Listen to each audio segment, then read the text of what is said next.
Asia cup 2025 के लिए पाकिस्तान के फाइनल स्क्वाड का ऐलान हो चुका है और पाकिस्तान क्रिकेट बोर्ड ने इसमें इतने घटिया लेवल खिलाड़ियों को सिलेक्ट किया है कि जब मैं आपको बताऊं तो आपको भी लगेगा कि भाई ये कैसा टीम है, क्योंकि इस पूरे टीम के खिलाड़ियों के रन्स को जोड़ दिया जाए और इंडिया के मात्र 2 खिलाड़ी रोहित और विराट के रन से कंपेयर किया जाए तो भाई उससे भी कम होता है। तो आप समझ सकते हो कि यहाँ पर किस घटिया लेवल का टीम बनाया गया है। तो चलिए जानते हैं कि वो आखिर कौन कौन से खिलाड़ी हैं। तो सबसे पहले यहाँ पर कप्तान बनाया गया है सलमान अली आगा को, जो कि मात्र 14 मैचेस खेले हैं और 14 मैचेस के अंदर इसने मात्र 307 रन बनाए हैं। भाई आप क्या सोचकर इसको कप्तान बना दिया? ना तो इसके पास एक्सपीरियंस है और ना ही ये उतने मैचेस खेले हैं और 14 मैचेस के अंदर मात्र 307 रन बनाए हैं और 27 का इसका एवरेज है और इसी एवरेज पर इसको कप्तान बना दिया गया है। दूसरे नंबर पर आता है अबरार अहमद, जिसने कि 14 मैचेस खेले हैं और 14 मैचेस के अंदर इसने मात्र 3 रन बनाया है और साथ ही साथ 17 विकेट्स लिया है। तीसरे नंबर पर आते हैं फहीम अशरफ, जिसने कि 54 मैचेस खेले हैं और 54 मैचेस के अंदर इसने 383 रन बनाए हैं और 42 विकेट लिया है। इसका बैटिंग एवरेज 13.21 का है। अगर मैं भारतीय ऑलराउंडर्स हार्दिक पांड्या से इसका कंपेयर करूं तो भाई उसने 94 विकेट्स लिया है और साथ ही साथ 1821 रन भी बनाया है। तो यहाँ पर भाई कंपैरिजन करना ही गलत होता है, क्योंकि ऐसे लोगों से कंपैरिजन ही नहीं किया जाता है। एंड चौथे नंबर पर आता है फकर जमान, जो कि थोड़ा सा अच्छे खिलाड़ी है और इसने 92 मैचेस के अंदर 1848 रन बनाया है और मात्र 22.7 का एवरेज है और इसका स्ट्राइक रेट 132 का है, जो कि ओवरऑल अच्छे हैं। पांचवें नंबर पर आते हैं हारिस रऊफ, जिसने कि मात्र 72 मैचेस खेले हैं और 72 मैचेस के अंदर इसने 102 विकेट लिया है, जो कि यह प्रॉपर गेंदबाज है और इसका इकोनॉमी 8.16 का है। भाई इतने इकोनॉमी तो हमारे आईपीएल के गेंदबाजों का भी नहीं होता है जितने कि इसके T20 के गेंदबाजों का है।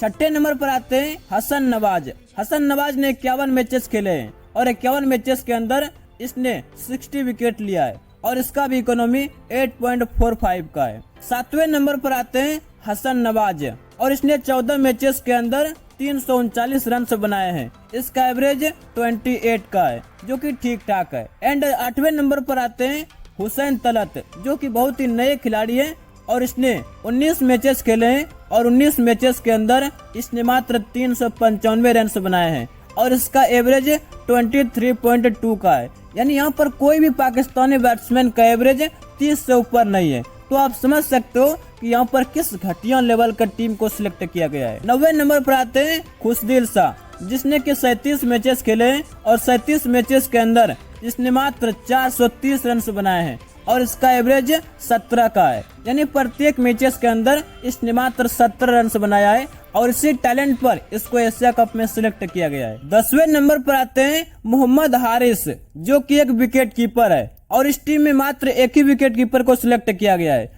तो आप समझ सकते हो इन पाकिस्तानियों के दिमाग को। अगर मान लो कि मैच के अंदर ये विकेट कीपर चोटिल हो जाए तो वहां पर बैकअप के तौर पर ये किसको विकेट कीपर के तौर पर विकेट कीपिंग कराएंगे। तो इन पाकिस्तानियों का दिमाग भी घुटनों में ही होता है, क्योंकि हर एक टीम में कम से कम 2 विकेट कीपर को सिलेक्ट किया जाता है, लेकिन ये यहाँ पर एक ही विकेट कीपर को सिलेक्ट किया है और ये ऐसे पाकिस्तानी खिलाड़ी है जिसका की डाटा गूगल पर भी नहीं मिला हमको। तो आप समझ सकते हो कि भाई जिसका डाटा गूगल पर भी नहीं मिला वो कौन सा खिलाड़ी है। ना जाने कोई खिलाड़ी है या फिर ऐसे ही उठा करके टीम में डाल दिया है। एंड 11वें नंबर पर आते हैं मोहम्मद नवाज, जिसने कि 60 मैचेस खेले हैं और 60 मैचेस के अंदर इसने 477 रन बनाए हैं और इसने 50 विकेट भी लिया है। इसका बैटिंग एवरेज 18.34 का है। तो यहाँ पर ऑलराउंडर के तौर पर ठीक ठाक आंकड़ा है। 12वें नंबर पर आते हैं मोहम्मद वसीम और इस भाई साहब का भी आंकड़ा हमें गूगल पर नहीं मिला। ना जाने यहाँ पर पाकिस्तान क्रिकेट बोर्ड कौन कौन से खिलाड़ी को यहाँ पर सिलेक्ट किया है जिसका डाटा भी गूगल पर नहीं मिल रहा है।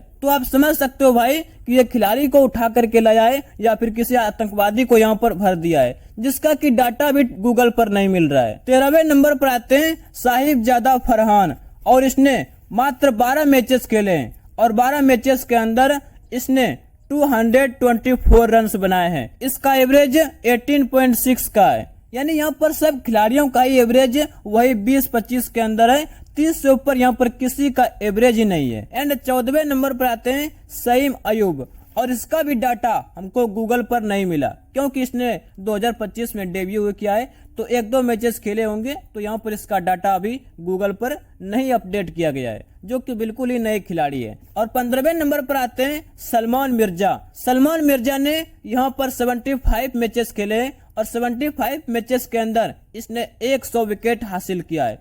और ये यहाँ पर ठीक ठाक गेंदबाज है, जो कि इसका इंडिया के गेंदबाज से कंपेयर किया जा सकता है। ये यहाँ पर एक ऐसे खिलाड़ी इस टीम में सिलेक्ट किया गया है जो कि अच्छे लेवल के हैं।